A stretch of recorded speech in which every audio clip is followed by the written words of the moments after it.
농약이 주로 어디에 있느냐를 생각해 보면 껍질 부분, 그리고 이제 이파리 채소 같은 게 맨 바깥 부분, 배추 같은 경우에 맨 바깥 이파리에 농약이 제일 많습니다. 그런 부분들에 있는 농약을 제일 바깥에 있는 이파리를 뜯어낸다든지 과일의 경우 깎아버리면 농약은 거의 섭취를 하지 않는 거죠. 물론 이제 껍질에 독이 있는 경우도 있습니다. 예를 들어서 이제 망고의 경우에는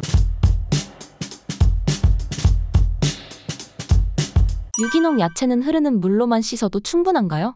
유기농을 어떻게 유기농을 했느냐에 따라서 좀 다를 수가 있는데, 퇴비나 이런 것이 우리가 먹는 상추라든지 잎 채소 위에 뿌려지면 절대 안 되겠죠. 운이 나쁘면 유기농을 해서 깨끗하게 우리가 먹겠다라고 환경적으로도 좋고 땅심도 좋게 하겠다 유기농이라고 했는데, 그것이 변을 충분히 발효되지 않은 그런 변을 사용한다든지 했을 때 기생충이 채소 이파리에 올라갈 수도 있으니까 그런 것들은 신경을 써야 되겠죠. 그런데 이제 그런 모든 위험한 상황을 다 피한 그런 유기농의 경우에 일반적인 경우라면은 흐르는 물로 깨끗하게 씻어주면 좋겠고요. 근데 이제 이 텃밭에 고라니라든지 이런 그 짐승들이 돌아다니면서 변을 보고 이파리에도 혹시 변을 볼까 걱정이 되고 그런 분들의 경우에는 식초 같은 묽은 식초 같은 것으로 표면에 붙어 있는 오물 같은 것을 좀 한번 씻어내고, 그리고 흐르는 물에 씻어보면 좀 더 더러운 것을 잘 제거할 수가 있겠죠.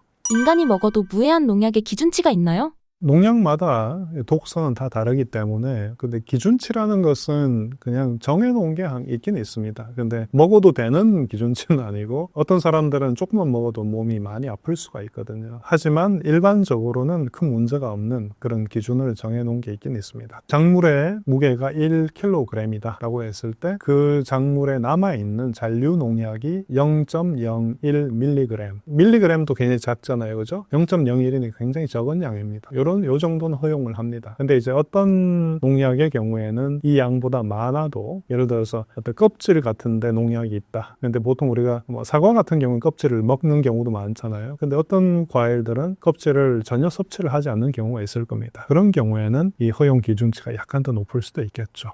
베이킹소다, 식초, 락스로 야채를 씻으면 농약 제거에 효과가 있나요?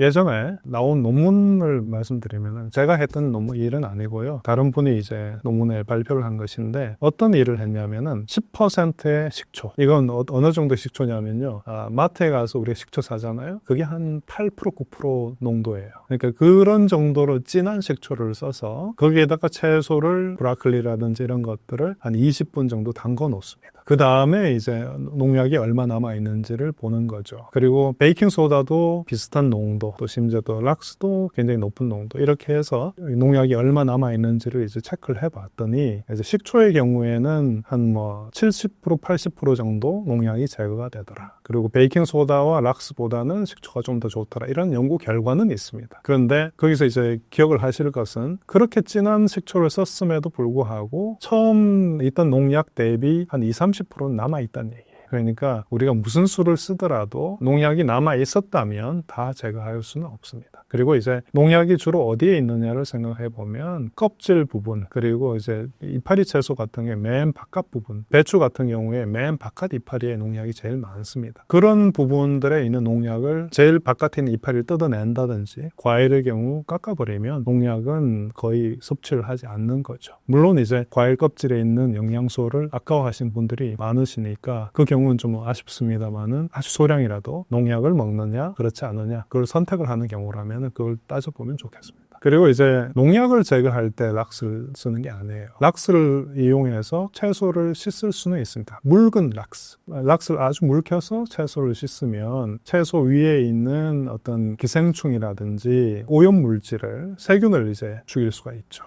그런 살균 작용을 위해서 아주 묽은 락스를 쓰는 것은 꽤 효과적인 방법입니다. 그런데 농약을 없애기 위해서는 묽은 락스를 쓸 필요가 없는 거죠. 써도 잘 안 없어집니다. 농약을 없애기 위해서는 락스를 제 기억에 한 20%, 30% 된 굉장히 진한 락스에 오랫동안 40분, 50분 이렇게 두면은 표면에 있는 농약이 거의 제거가 된다, 이런 결과는 있습니다만은, 그렇게 하고 싶은 사람은 세상에 아무도 없을 겁니다. 그러니까 락스는 묽은 락스를 사용하여 과일이나 채소를 살균하는 용도로 쓸 수 있다. 그렇게 기억을 하시면 좋겠습니다.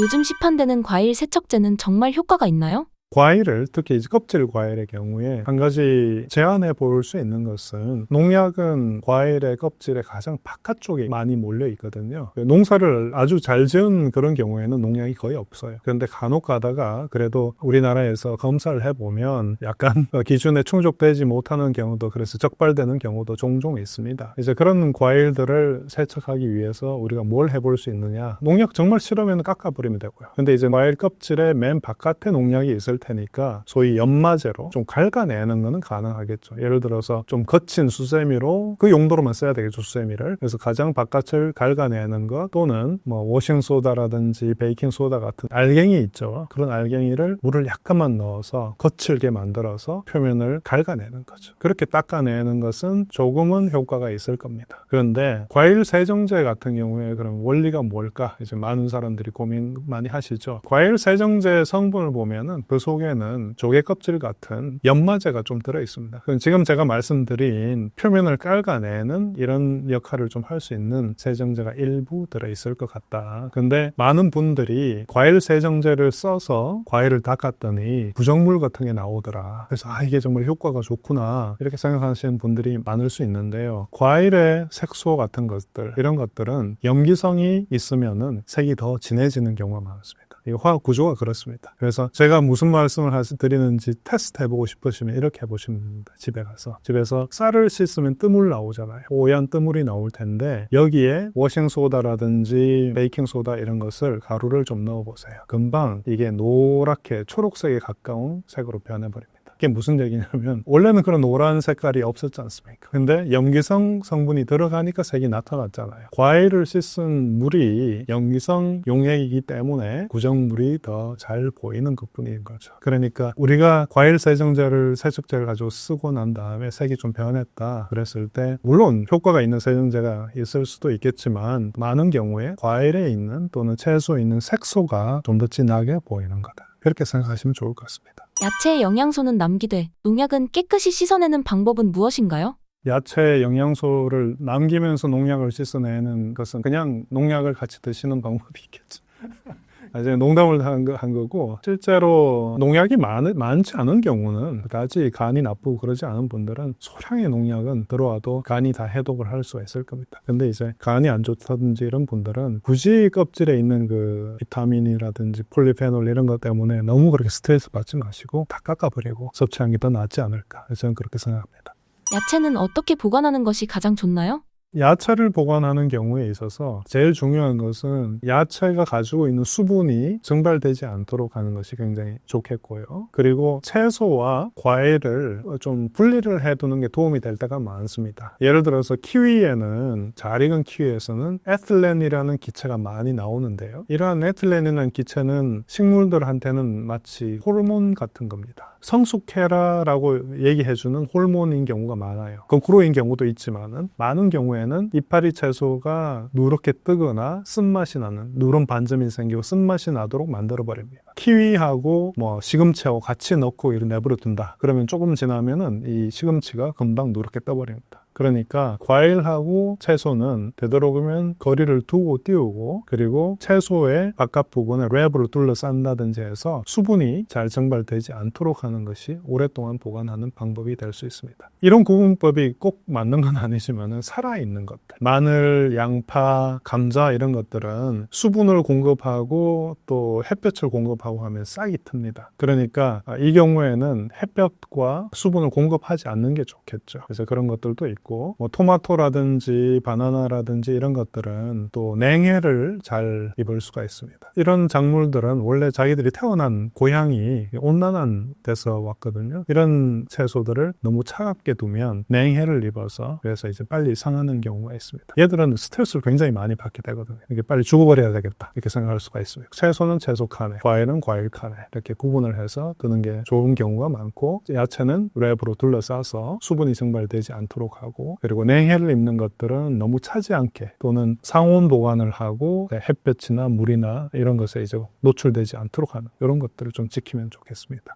껍질까지 먹어도 되는 과일과 껍질에 대한 잘못된 상식은 무엇인가요? 껍질까지 먹어도 되는 과일은 껍질에 영양소가 있는 경우겠죠. 많은 경우에 그러한데, 예를 들어서 포도 같은 경우도 원래는 이제 껍질째로 먹을 수 있는 거죠. 근데 이 포도가 재배가 될 때 또는 이제 유통 과정 중에 유통 직전에 농약을 쳤다든지 이런 경우가 있다면은 껍질째 먹는 것이 오히려 독이 될 수도 있겠죠. 근데 이제 실제 우리나라에서 유통 단계에 있는데 이제 농약이 너무 많다, 이런 경우에 적발이 되거든요. 그걸 보면은 꽤 잘 검사를 하는 것 같습니다. 그래서 너무 걱정 안 하셔도 될 것 같긴 해요. 근데 이제 껍질에 독이 있는 경우도 있습니다. 예를 들어서 이제 망고의 경우에는 원래 옷나무가입니다. 우리가 이제 옷이 피부에 닿으면은 옷이 오르면은 물집이 생기고 엄청나게 가렵죠. 그리고 서양에서는 포이즌 아이비라고 해서 역시 이제 살갗이 닿으면은 막 물집이 생기잖아요. 옷이 똑같은 성분이거든. 그래서 그 우르시올이라는 그런 화합물인데, 이 망고 껍질에는 그러한 성분이 있습니다.